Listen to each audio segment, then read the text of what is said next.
Hello everyone, nice to see ya. Glad to see you for another video of mine that I'm doing here. So I've been getting a lot of questions on Twitter and a few other places asking what have I been up to for the last 6 months or so. And other than mundane real life stuff, not a whole heck of a lot, but I have been playing some Minecraft. I've been trying to perfect some machines and some designs for future updates and future Minecrafts while I've been away. So this is going to be something I'm hoping to do a series on. I'm going to be calling mine Derp because I'm so derp at this game. It's just not even funny. I mean, look at some of this stuff.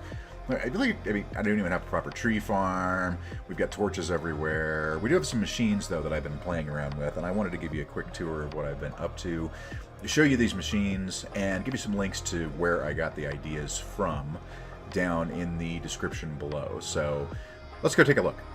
So first of all, we've got just a very simple pumpkin farm. Now, I found several different versions of this online, and I sort of cobbled them all together. So this is sort of my interpretation of all of them put together here. So it's very, very simple. As you notice, we've just got pistons, redstone, observers, water, and that's really about it. So the way you build it is just piston, observer, piston, observer, piston, observer, piston, block in the back, redstone connecting all of them.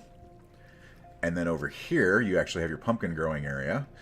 It is 3, 4, 5, 6, 7, 8 blocks long, because that's exactly how long this water will flow into that hopper. And all your pumpkins are put into this chest. Look, pumpkins. How about that?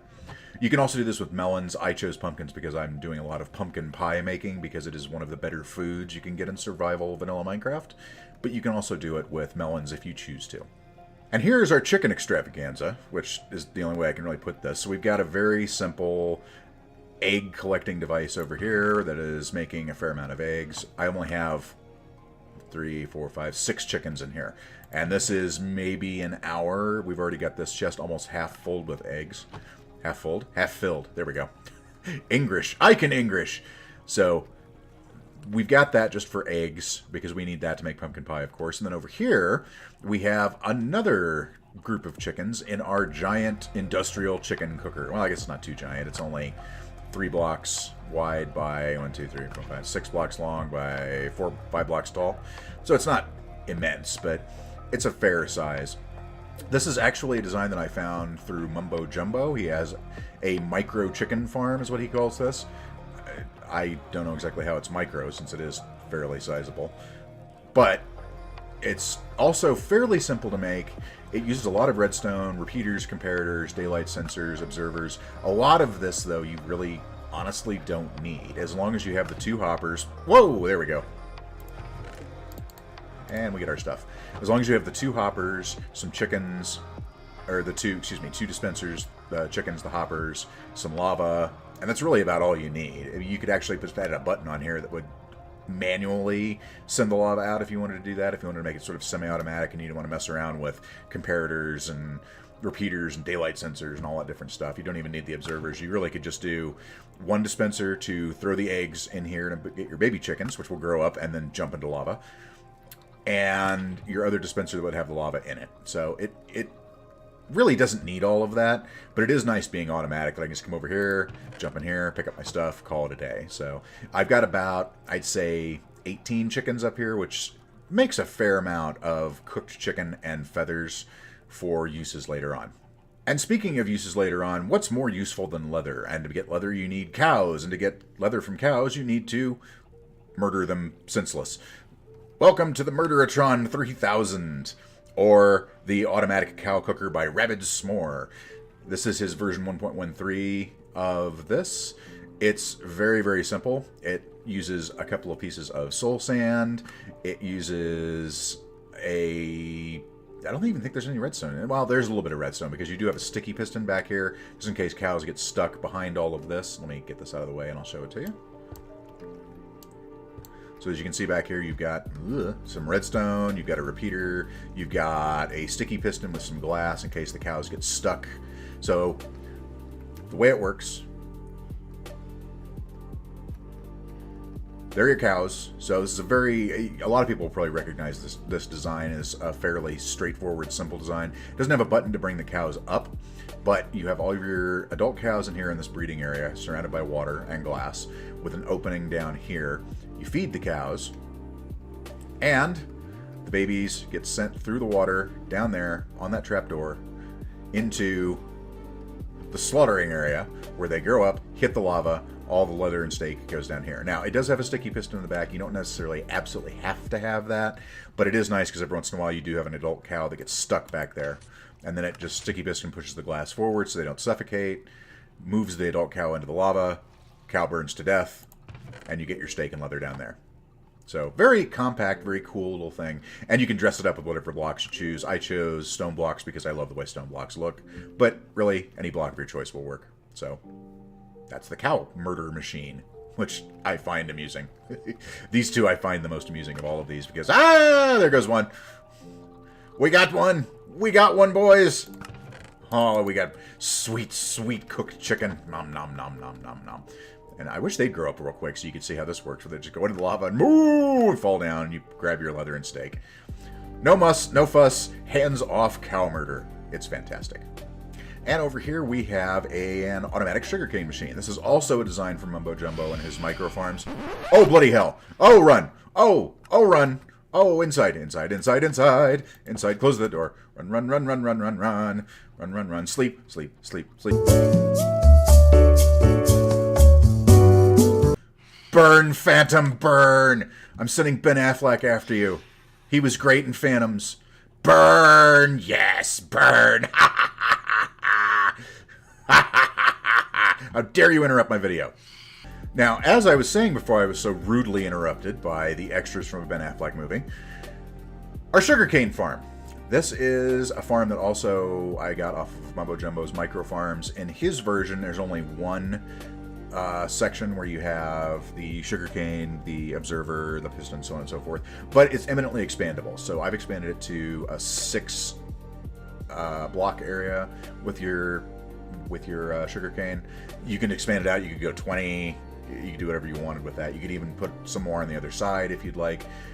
And then I blocked it off with just bricks for right now, just so you don't see like the ugly redstone bit in the back there. So also very simple to make. So you've got 6 wide, sugarcane, pistons behind, observers at the top. So when the sugarcane gets to the very top, goes to the top, the observers see it, pistons shoot it forward, and they drop over here. Make sure you have all this glassed off so that you don't have weird random sugarcane drops everywhere. But then after you've got all that done, down here, you've got the real guts of the machine, which is hoppers, minecart hoppers, and a chest. And that's really about it. It's very, very simple. Minimal use of redstone.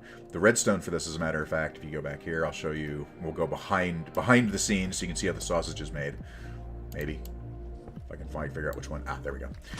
Whoa! And it just worked. God, that scared me after the Phantoms. So they go into the Minecraft hoppers. That then go into the regular hoppers, and then everything else is spit back out down here. And there's your sugarcane.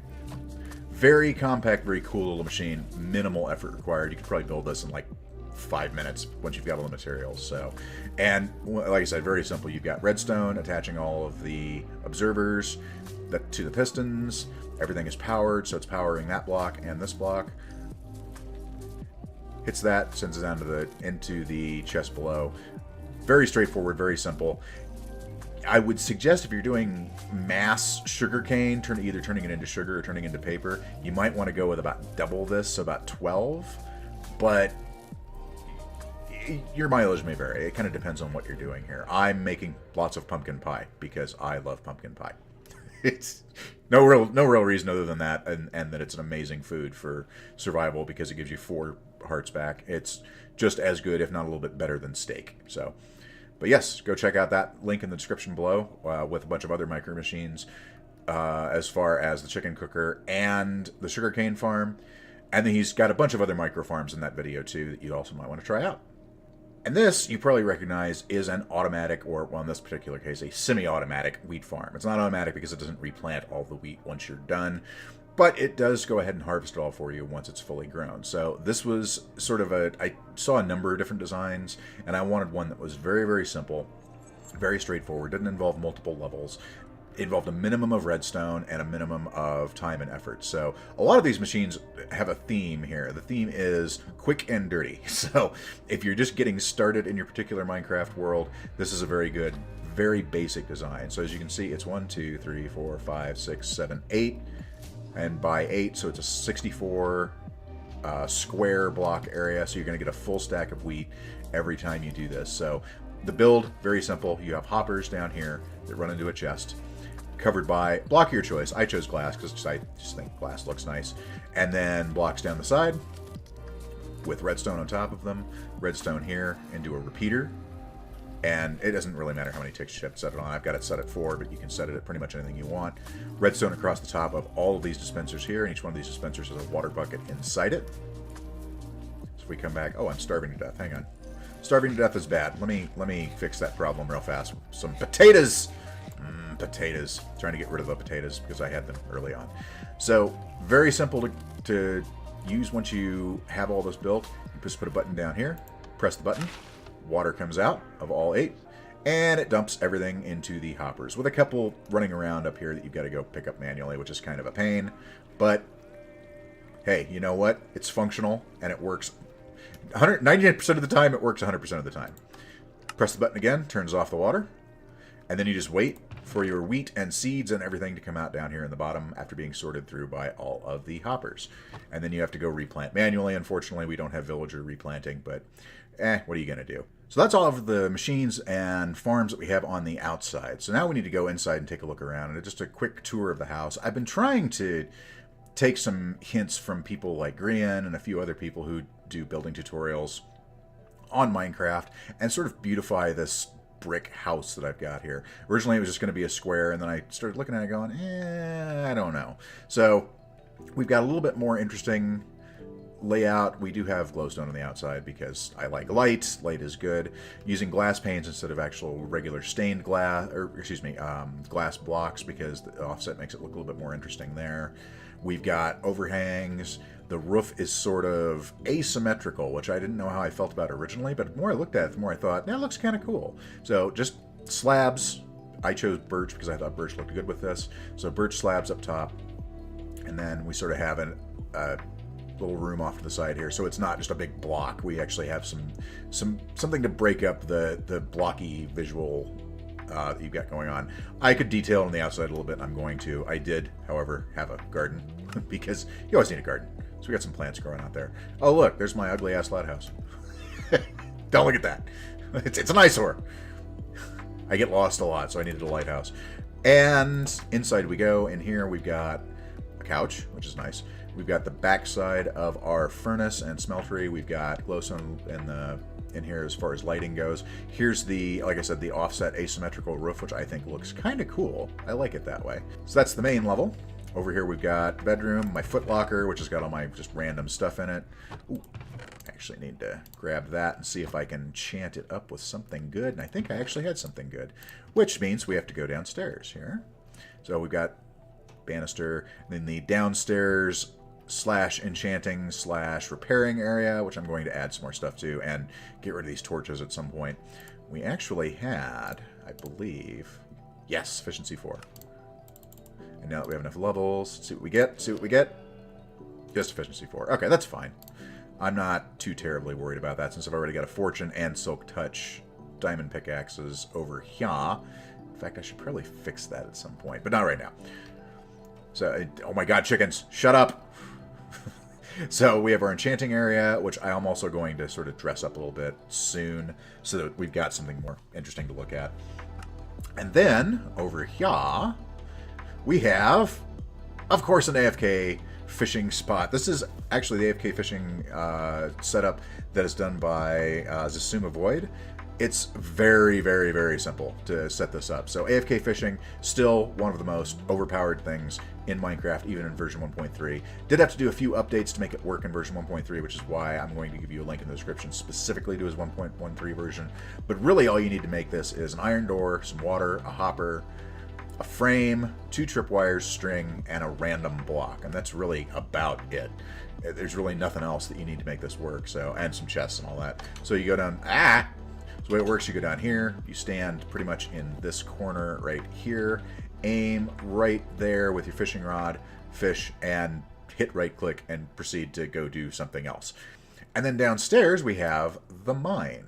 And what's a mine without a minecart? This is also very simple to set up. You have powered rails, redstone to a button. Make sure you have it on an incline so you get a running start. And the reason that I have this is because you may notice I've done a little bit of mining. Maybe just a touch. So you press the button, down we go. Through the mine, whee! Hit the powered rails, get a little bit more speed. Powered rails should be about every 30 blocks or so, just so you can keep your speed up. Whee! And then we're out here.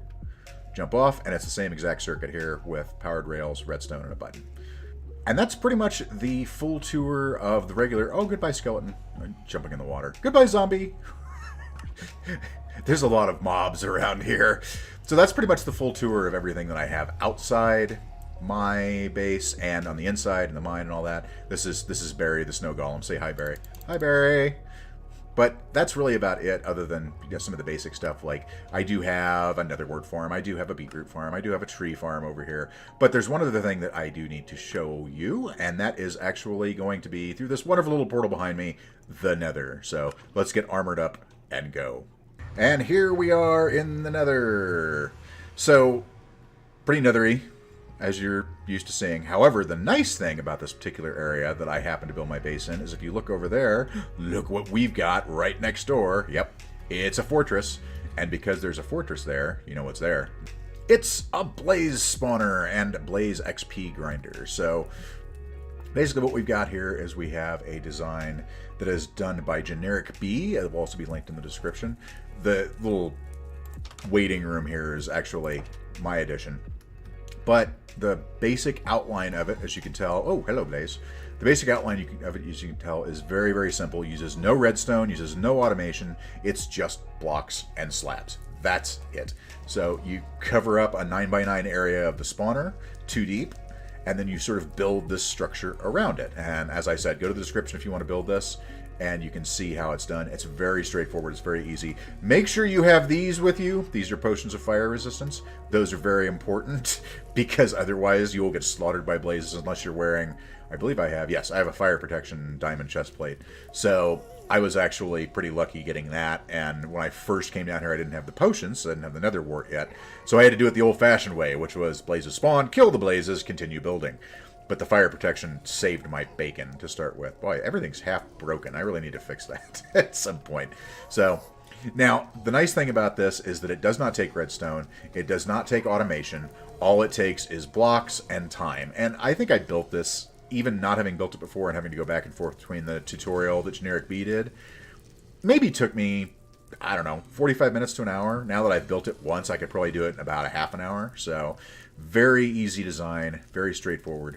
Very simple. Let's let some blazes spawn, because the nice thing about blazes is they have the same health as a zombie or skeleton, but give you double the experience. So we're at, if you can look down at the bottom here, we're at level 30 right now. Let's wait a few minutes, let a few spawn, and then we'll go in and slaughter all of them and see what we get.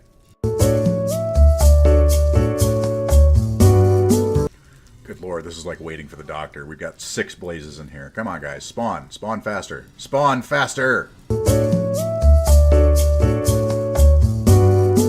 Well, since it's like waiting for the doctor, we needed a sign. This is the waiting room, after all, waiting for the blazes. You know what? We're going to go in and kill these blazes and see what we get. We'll see how long it takes to get us a couple of levels. So, as you can notice, I've got my diamond enchanted sword that does have looting 3 on it, so I will get more blaze rods than normal. But you can just come in here with like 4 or 5 stone swords and come out with a stack of blaze rods. You really don't need a diamond sword looting 3 on it. But since I have it, I might as well use it. So let's go in and kill some of these blazes. Into the time lapse we go!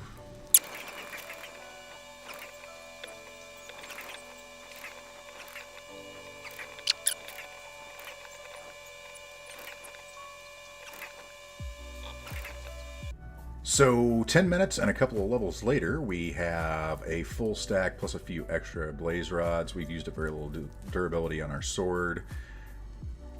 And I did test this earlier, by the way, at being at about level 10, so I only had about 10 levels, and in that same 10-minute time, I took about the same amount of blaze rods with the looting sword and went from level 10 to level 22.